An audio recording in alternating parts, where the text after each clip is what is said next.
C'est le Zoom de ce Smart Impact et on parle de la lutte internationale contre la pollution plastique avec Muriel Papin. Bonjour. Bonjour. Bienvenue, heureux de vous retrouver sur ce plateau. Vous êtes délégué général de No Plastic in My qu'on va présenter, même si vous êtes déjà venu dans l'émission, en quelques mots. Alors, on est une association qui lutte Ouais. contre la pollution plastique à la source, donc dès la phase de production et plutôt surproduction et surconsommation de plastique, notamment de plastique à usage unique. Ouais. Tout simplement parce que plus on produit de plastique, plus on pollue. Depuis quand elle existe, cette association Pardon. Ouais, allez-y. Depuis 2018. Depuis 2018, donc 7 ans. Est-ce que, parce que je reçois voilà, tous les jours dans ces émissions, on est un peu une vigie, on sent il y a un peu de lassitude, des gens qui nous disent mais 20 ans de RSE finalement ça a servi à quoi, etc. Vous avez quand même le sentiment d'avoir fait bouger les lignes en 7 ans sur cette question précise de la pollution et de la production plastique? Alors, oui et non. Oui. Oui, parce que, notamment en France, déjà parce qu'on est là pour parler du traité international et donc ça, en 2022, il y a eu un mandat donné, dans le cadre de l'ONU Environnement pour qu'il y ait des négociations internationales pour aboutir à un traité. Même si elles n'ont pas abouti cet été, on va en parler, c'est quand même un progrès, que Bien ce sûr. soit sur le tapis. Oui, parce que ça va se poursuivre et ça pourrait être comme l'accord de Paris pour le climat. Donc ça, déjà, c'est un espoir majeur. On reste dans une logique d'espoir. Et en France, on a eu la loi sur AGEC, anti-gaspillage pour l'économie circulaire. Au niveau européen, une loi sur les plastiques, une directive sur les plastiques à usage unique. Donc oui, il y a des choses qui ont beaucoup bougé depuis un certain nombre d'années. Après, le plastique étant partout, ayant des formes multiples. On a aussi de plus en plus une connaissance scientifique qui nous parle des microplastiques. Voilà, on voit bien que le problème est très complexe et que c'est difficile de traiter l'ampleur du problème. Quel type d'action vous menez avec votre association? Alors, on a 3 types d'actions. On a des actions justement pour faire bouger la loi. Donc là, on est sur le plaidoyer et vérifier qu'elle soit bien appliquée. Les décrets d'application sont publiés. Voilà, parce que malheureusement, les lois ne sont pas toujours appliquées. Un exemple, nous, on s'est beaucoup battu pour que les points d'eau qui sont prévus dans la loi anti-gaspillage, dans les établissements qui accueillent du public, soient mis en place, parce que ça évite aux gens d'acheter de l'eau en bouteille plastique quand ils sont en extérieur, en déplacement, dans une gare ou autre. Et on est à plus de 3 ans de retard. On n'a que 50% des établissements qui respectent la loi. Donc voilà. Donc on fait du plaidoyer, des enquêtes. Ça, c'est tout autour de finalement du cadre législatif, réglementaire, etc. On a un deuxième pilier qui est autour de l'information et de la sensibilisation, à la fois pour parler des enjeux et aider chacun. Quand je dis chacun, ça peut être et des entreprises et des particuliers et des écoles, des enfants, à utiliser moins de plastique. Et on a un troisième pilier qui est du côté des solutions. C'est-à-dire que si on dit qu'il faut utiliser moins de plastique, que ce soit pour une entreprise, une collectivité locale, une famille, quelle alternative on propose? Comment on fait? Et donc là, on a tout un travail où on recense les solutions qu'on trouve pertinentes d'un point de vue environnemental, pour pas avoir non plus de fausses solutions où on remplace par un autre matériau qui pose d'autres problèmes. Voilà, donc tout ce travail-là est aussi très important. Alors, venons-en à la raison pour laquelle on vous a invité, c'est-à-dire ce traité international. Il y a eu des négociations à Genève, la dernière session en tout cas se déroulait à Genève. Elle n'a pas abouti. C'était au mois d'août. Déjà, pourquoi le procès? On va faire le négatif d'abord, puis ensuite on verra pourquoi il y a quand même encore des motifs d'espoir. Qu'est-ce qui a bloqué? Alors, c'est un processus de négociation dans le cadre de l'ONU, du Programme des Nations Unies pour l'environnement, qui est sous la règle du consensus. C'est-à-dire qu'il faut que les États, même s'ils partent avec des positions très très différentes, arrivent à trouver des points d'accord pour ensuite écrire un traité et ensuite le mettre en œuvre. La grosse difficulté, c'est qu'il y a des positions aujourd'hui qui sont extrêmement divergentes. Alors, il y a plusieurs difficultés. On est dans un contexte géopolitique compliqué, donc de toute façon, ça n'aide pas ce type de négociation.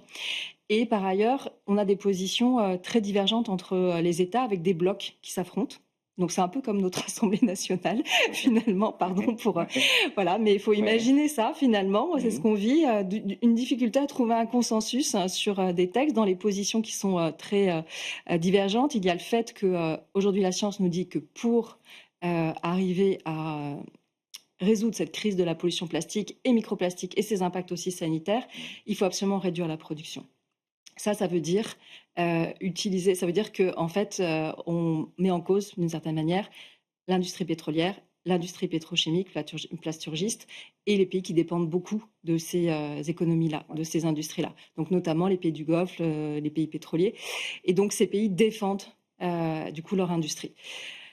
Donc on est dans cette situation-là. Ça ne veut pas dire qu'il n'y a pas d'avancée, mais trouver un consensus, c'est extrêmement compliqué. Et donc, on va ouvrir la partie espoir. Vous dites que le processus est enclenché et donc il y aura de nouvelles sessions de négociation.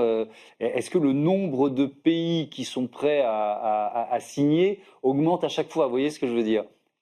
Alors, en fait, ce qui est bien, moi j'ai vu ce qui s'est passé en Corée dans l'étape précédente, où là on a eu des coalitions de pays, autour de 100 pays, il y a à peu près 180 pays qui négocient. Donc là, on avait plus d'une centaine de pays qui étaient d'accord, par exemple, sur la réduction de la production à l'échelle mondiale, qui étaient d'accord sur aussi un point crucial, c'est réduire les additifs chimiques dans les plastiques. Il y en a plus de 16 000 et on sait qu'il y a au moins un quart qui est vraiment nocif. Voilà, donc on avait des points d'accord, on a continué à les voir. En revanche, on a vu une radicalisation quand même des opposants. Et malgré 10 jours de négociations, il y a eu, on est resté du coup dans cette situation-là. Ce qui était intéressant à la toute fin, parce que ça n'a pas abouti, mais à la toute fin, on a vu des pays bouger, comme la Chine, qui est un gros producteur de plastique, qui a eu des déclarations pour dire que le plastique était un produit plus complexe que ce qu'ils avaient imaginé, qu'en effet, on avait une production qui n'était pas soutenable et qu'il fallait réfléchir à des alternatives. Et ça, au-delà du fait que c'est un pays qui a un poids majeur, il peut aussi entraîner derrière plein de pays asiatiques. Donc ça fait bouger les lignes. Oui, c'est passionnant ce que vous dites parce que à côté de ça, on a des États-Unis avec le retour de Donald Trump à la Maison-Blanche qui nous dit que le changement climatique est l'arnaque du siècle. Hein. Enfin, il nous le dit devant les Nations Unies d'ailleurs. Hein. C'est pas un hasard. Est-ce que la Chine peut se dire, tiens, il y a une opportunité, même avec beaucoup de cynisme, mais de devenir le porte-parole de ceux qui font bouger les lignes dans le bon sens. Hein. Vous voyez ce que je veux dire? Bien sûr, alors ça fait des années, voire des dizaines d'années, que la Chine a une stratégie de présence dans les instances multinationales, y compris à l'OMS, etc. Et donc là, c'est vrai qu'on le voit sur le climat. Ce qui est intéressant, c'est qu'au-delà, cynisme ou pas cynisme, au-delà du fait qu'il y a une parole pour dire qu'on va aller, par exemple, sur la réduction des gaz à effet de serre, en fait, ils le font ensuite. Si on prend cet exemple-là sur le climat. Donc, s'ils commencent à dire des choses sur le plastique et qu'ils agissent de la même manière, ça peut être rassurant. Le prochain rendez-vous, c'est où? C'est quand? On ne sait pas encore. Il y a le bureau du Comité national de international de négociation qui se réunit la semaine prochaine. Donc, on pense que de toute façon, comme il y a beaucoup d'échéances internationales d'ici la fin de l'année et même en début d'année, ce ne sera pas avant le printemps. Ce qui laisse le temps aussi de négociations entre les sessions qui sont nécessaires pour continuer à faire bouger les lignes. Évidemment. Alors bon, c'est pas parce qu'il n'y a pas eu d'accord que il faut rester les bras ballants. Je voudrais qu'on s'intéresse à ce que fait la France comme État et puis à ce que peuvent faire les entreprises, notamment françaises. D'abord, au niveau étatique, il y a un plan plastique, c'est ça qui est dans les tuyaux? Oui, tout à fait. Alors, il y a plusieurs choses en France. On a parlé de la loi anti-gaspillage. On a aussi une déclinaison d'un règlement européen sur les emballages qu'on va devoir mettre en œuvre. Et la France a accueilli la conférence des Nations Unies sur l'océan cette année. Et donc, dans les problématiques qui concernent l'océan, évidemment, on a la pollution plastique. Donc, à Nice, il y a déjà eu aussi une déclaration commune de pays sur la pollution plastique. 96 pays, ça s'appelle le Nice Wake Up Call, qui appelle à réduire la production mondiale de plastique, à réduire les additifs chimiques, à réduire les plastiques inutiles, tous les single-use plastiques, plastique à usage unique. On peut faire beaucoup. Voilà, donc dans cette ligne-là, on sent en tout cas qu'on a une ministre, et on espère qu'elle va rester, parce qu'aujourd'hui, elle maîtrise très bien le sujet et elle est convaincue à la fois des enjeux environnementaux et sanitaires, parce qu'il y a un gros volet sanitaire. Ça, il faut que les entreprises en aient conscience. La partie additifs chimiques, la partie microplastique, on retrouve des microplastiques absolument dans tous nos organes. On en retrouve dans les fœtus. Donc on en est là. Hein, et il y a une étude qui vient de sortir qui nous montre à quel point il y a des risques pour les générations futures. Donc quand on a cette connaissance-là, qu'on est responsable politique ou qu'on est responsable d'une entreprise, on ne peut pas fermer les yeux. La connaissance, elle est là. Donc en tout cas, en France, il y a un souhait du ministère actuel d'avoir un plan plastique qui soit le plus ambitieux possible. Évidemment qu'il améliore le recyclage parce que c'est indispensable, mais qu'il ait aussi une logique de sobriété. C'est-à-dire d'en produire moins et d'en consommer moins. On en revient à votre logique. Le rôle des entreprises, est-ce que vous voyez des entreprises seules ou en coalition s'engager? Alors, au niveau international, il y a une coalition d'entreprises Ouais. qui travaille sur le traité international et qui souhaite qu'il y ait aussi des normes internationales pour avoir les mêmes règles du jeu pour tout le monde, hein. Mmh. C'est le Ouais. principe de règles du jeu communes. En France, on a des entreprises qui ont même des distributeurs qui ont des plans de déplastification. Mmh. Voilà, je ne sais pas si on peut en citer ou Oui, pas, vous pouvez mais en voilà, par citer, bien exemple, sûr. Biocop a été très pionnier sur le Mmh. sujet. C'est le premier distributeur et le seul, malheureusement, qui a arrêté de vendre de l'eau en bouteille, donc qui était aussi un acte fondateur. Il faut savoir que l'eau et les boissons pour la distribution, c'est une vache à lait, pardon de Mmh. l'expression, mais c'est les produits les plus vendus, le eau et boissons, chez les distributeurs. Donc d'avoir un distributeur qui fait ce choix-là, qui aujourd'hui est beaucoup aussi sur des emballages en verre réemployables, c'est tout le développement du réemploi qui est un gros axe pour la distribution et les industriels. C'est très important. Donc Biocop, Carrefour a aussi un plan de déplastification qui, à notre sens, va plus loin parce que pour l'instant, il n'attaque pas le secteur boisson, ce qui est Mmh. important, mais ils ont attaqué plein d'autres secteurs.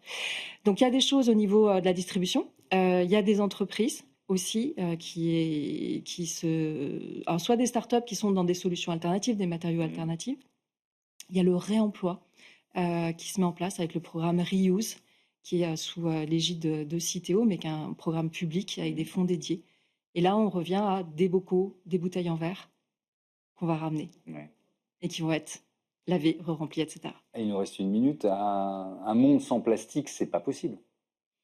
Alors, pour l'instant, non, et je ne sais pas si c'est souhaitable. En tout cas, ça a été possible avant, quand même. Oui. C'est-à-dire qu'il faut se remettre aussi dans l'histoire de Oui, mais l'humanité et dans les risques. c'est quand même enfin, les usages sont Oui. tellement nombreux qu'on a du mal à s'imaginer le remplacer complètement. En fait, honnêtement, Mm. moi je dis pas qu'il faut revenir à un monde sans plastique, hein, mais si on se remet sur du temps long, c'est un matériau qui s'est développé à partir de 1950. Donc en fait, Mm. il y a plein de gens vivants qui ont connu un monde sans plastique. Il faut aussi qu'on se rappelle ça et qui n'était pas si malheureux que ça. Bon, maintenant, aujourd'hui, en effet, il est partout. Il est dans nos vêtements. 70% des textiles sont synthétiques, c'est du plastique.